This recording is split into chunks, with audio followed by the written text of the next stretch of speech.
Hey guys, what's up? This was a story that I wrote 5 years ago. I always told myself that when I was ready, I was going to elaborate into something much longer. When I first came up with this idea, it was supposed to be Victorian, old fashioned, wigs with the big dresses, carriages, castles, and horses, and even Old English. But instead, I decided to go into another direction. I kept the same storyline, just the imagery and time. Also, the culture has changed. I chose to put a lot of my Cuban roots into this and chose to make the story Spanglish. I'm really pleased with the choices I made. Well, here it is. Ana y las Tres, episode 22, finale, Libre, por fin. Time only went by.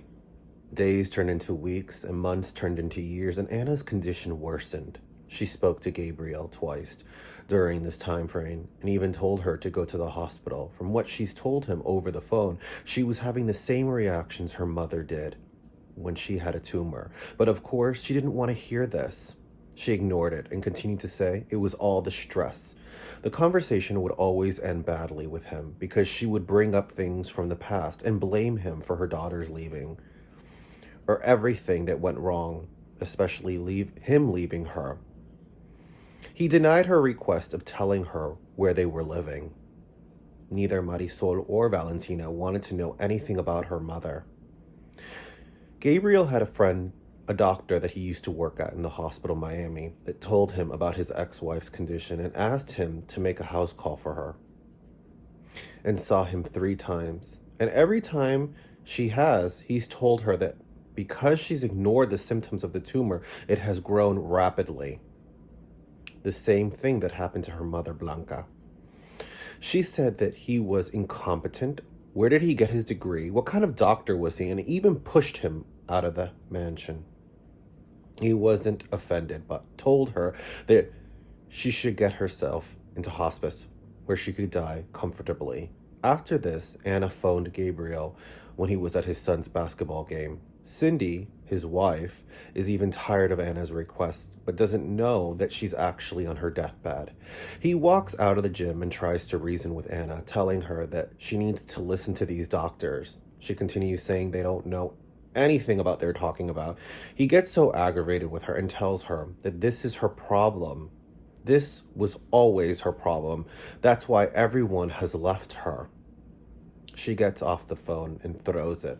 After hearing Gabriel say it and the doctor, Anna is really dreading dying alone. So she gets out of bed, but doesn't even have the much energy to walk. She falls on the ground, but manages to get the phone.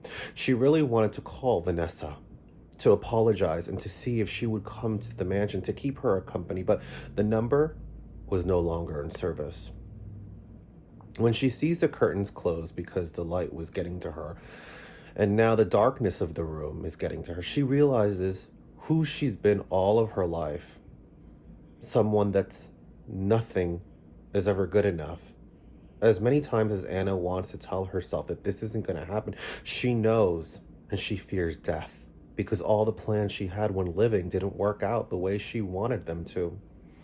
That's why she starts to hear all the voices of the people in her life. It's almost as if her life story was being played back, but with words of people she knew. And after it's done, her eyes shut and her heart stops beating.